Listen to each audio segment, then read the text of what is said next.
Welcome to all the aspirants. நம்ம இன்னைக்கு 22 மற்றும் 23 செப்டம்பர் கரண்ட் அஃபேர்ஸ் பார்க்க போறோம். இப்ப நேத்தைக்கான ஜிகே கொஸ்டின் பார்த்துடலாம். பந்தி மற்றும் கர்மா எந்த மாநிலத்தின் நடனம்? சத்தீஸ்கர். தாலோ மற்றும் ஆமோன் எந்த மாநிலத்தின் நடனம்? கோவா. சாங் மற்றும் லூர் எந்த மாநிலத்தின் நடனம்? ஹரியானா.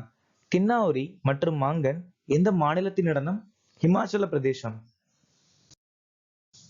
திரிபுரா மாநிலத்தில் இருக்கக்கூடிய பழங்குடியினர் பில், பூட்டியா, சைமல், சக்மா, ஹாலாம், காசியா, லூஷாய், மிசல், நம்தே, மாக், முண்டா மற்றும் ரியாங்.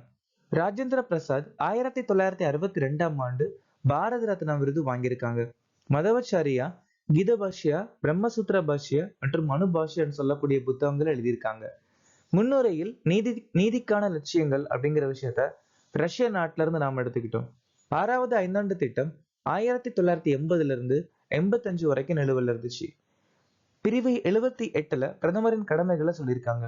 சிபி முத்தம்மா இந்தியாவின் முதல் பெண் தூதுவர். தானா பகத் கிளர்ச்சி 1914 இருந்து 1920 வரைக்கும் சோட்டா நாக்பூர் அப்படிங்கிற இடத்துல ஜாத்ரா பகத் தலைமையில நடந்துச்சு. இந்த கிளர்ச்சிக்கு முக்கியமான காரணம் ஓரன் பழங்குடியினர். ஆந்திர பிரதேசத்துல கொண்டாடக்கூடிய ஒரு சில முக்கியமான பண்டிகை உகாதி, பிரம்மோற்சவம். அரவிந்த் கோஷ் எழுதின புத்தகம் யோகாவின் தொகுப்பு மனித சுழற்சி. இன்னைக்கான திட்டம் தேசிய நகர்ப்புற வாழ்வாதார பணி. இந்த திட்டம் 2013ஆம் ஆண்டு வீட்டு வசதி மற்றும் நகர்ப்புற அமைச்சகத்தால் அறிமுகமாச்சு. 2024ஆம் ஆண்டிற்கான ராஜ்பாஷா கீர்த்தி விருது பெற்ற துறை எது? DARPG. அனைத்து நிலைகளிலும் நீதிபதிகளை தேர்ந்தெடுக்க வாக்காளர்களை அனுமதித்த உலகின் முதல் நாடு எது? மெக்சிகோ. சித்தேஸ்வரி கோவில் எங்கு உள்ளது? திரிபுரா. அட்டல் பென்ஷன் யோஜனா எந்த ஆண்டு தொடங்கப்பட்டது? 2015. இந்திய விமானப்படையின் தலைவராக நியமிக்கப்பட்டவர் யார்? அமர் பிரீத் சிங். அலோக் சர்மா SPG உடைய தலைவர். ராகுல் Rasgotra Indo Tibetan border police உடைய தலைவர். உபேந்திர திவேதி ராணுவ தளபதி. பியூஷ் ஆனந்த் NDRF உடைய director general. Vikas Lakhera Assam rifles உடைய தலைவர். தல்ஜித் சிங் சௌத்ரி BSF உடைய தலைவர். பி சீனிவாசன் NSG உடைய தலைவர். ராஜ்விந்தர் சிங் பாட்டி CASF உடைய தலைவர். ராஜேஷ் சங்கர் சீபட் திட்டத்தின் தலைவர். 2024 உலக அழகி இந்தியாவாக முடிசூட்டப்பட்டவர் யார்? Dhruvi Patel. Rikkie Valerie Kolle Miss Universe நெதர்லாந்தை வென்ற முதல் திருநங்கை. Praveena Anjana Miss International India பட்டத்தை ஜெயிச்சிருக்காங்க. எரிகா ராபின் முதல் மிஸ் யூனிவர்ஸ் பாகிஸ்தான் பட்டத்தை ஜெயிச்சிருக்காங்க. ஷெய்னியஸ் பால்சியோஸ் 72வது மிஸ் யூனிவர்ஸ் பட்டத்தை ஜெயிச்சிருக்காங்க. கிறிஸ்டியோ பிஸ்கோவா உலகளகி பட்டத்தை ஜெயிச்சிருக்காங்க. மாநில உணவு பாதுகாப்பு குறியீடு 2024 எந்த மாநிலம் முதலிடத்தை பிடித்துள்ளது? ஃபர்ஸ்ட் மாநிலம் வந்துட்டு கேரளா, 2வது தமிழ்நாடு. இந்த வருஷம் மட்டும் இல்ல, போன வருஷமும் கேரளா மாநிலம் உணவு பாதுகாப்பு குறியீடுல முதலிடத்தை பிடிச்சிருக்கு. இந்த குறியீடை வெளியிடுது FSSAIன்னு சொல்லக்கூடிய ஒரு அமைப்பு. தமிழ்நாடு 2023 இந்தியாவின் மின்னணு ஏற்றுமதியாளர். ஊட்டச்சத்து விழிப்புணர்வு குறியீடுல பஞ்சாப் முதலிடத்தை பிடிச்சிருக்கு.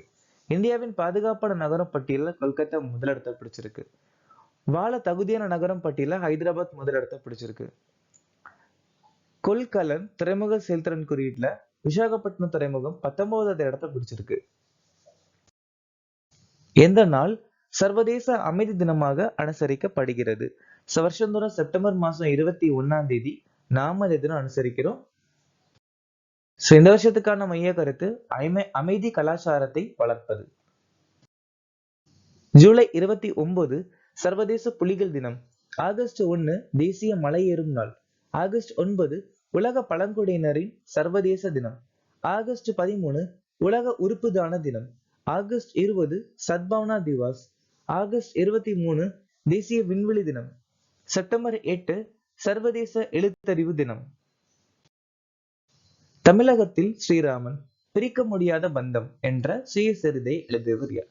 இந்த புத்தகத்தை எழுதினது TK ஹரி மற்றும் ஹேமா ஹரி. பீயூஷ் பாண்டே மனோஜ் பாஜ்பாய் உறுதியான வாழ்க்கை வரலாறு அப்படிங்கிற புத்தகம் எழுதியிருக்காங்க. டிம் வாக்கர் போபால் கைதி. ஆர். பாலசுப்ரமணியம் அதிகாரத்திற்குள் நரேந்திர மோடியின் தலைமை மரபு. பரிமல் நத்வானி கிர் அமைப்பு. அழைப்பு. பீம்சிங் இந்தியாவின் 75 மாபெரும் புரட்சியாளர்கள். தருண் சுக் மோடியின் ஆட்சி வெற்றி செழுமைக்கான இந்தியாவின் பாதையை மறு வடிவமைத்தல். குல்தீப் குப்தா எண்ணெய் முதல் லித்தியம் வரை ஆற்றலின் எதிர்காலத்தை வழிநடத்துதல். சென்னையில் எந்த ஆயுதப்படை AIKOE பயிற்சி நடத்தியது? NDMA, அதாவது நேஷனல் டிசாஸ்டர் மேனேஜ்மெண்ட் அத்தாரிட்டி சொல்லக்கூடிய அமைப்பு தான் இந்த பயிற்சியை சென்னையில நடத்தியிருக்காங்க. இந்திய கடற்படை டிராபக்ஸ் பயிற்சி நடத்தியிருக்காங்க. கஜ்ராஜ் காப்ஸ் அசாம்ல ஜல்ரகத் பயிற்சி நடத்தியிருக்காங்க. சப்தசக்தி கட்டளை சுதர்ஷன் சக்தி பயிற்சி. இந்திய கடலோர காவல் படை ஆபரேஷன் சஜாக் மற்றும் சக்ராவத். மிலன் கடற்படை பயிற்சி 12வது பதிப்பு விசாகப்பட்டினத்தில் நடந்து முடிஞ்சிருக்கு. இந்திய விமானப்படை ககன் சக்தி பயிற்சி நடத்தியிருக்காங்க. இந்திய ராணுவம் லடாக்ல பர்வத் பிரகார பயிற்சி நடத்தியிருக்காங்க. தி ஓரியன் புத்தகத்தை எழுதியவர் யார்? பால கங்காதர திலக்.